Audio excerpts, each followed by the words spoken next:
किस तरह होता है मुमकिन ये गवारा करना, दिल में बसते हुए लोगों से किनारा करना।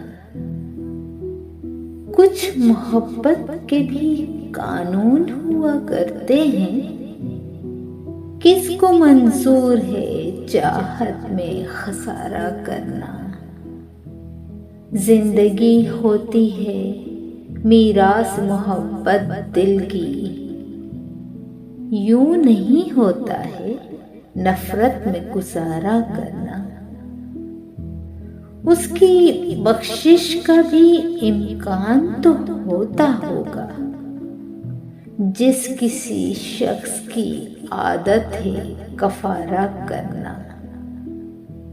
जान हाजिर है मुनव्वर जो तू काबिल समझे, जब जरूरत हो तो हल्का सा इशारा करना।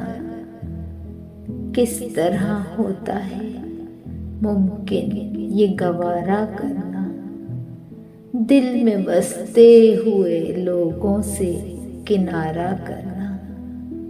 शुक्रिया।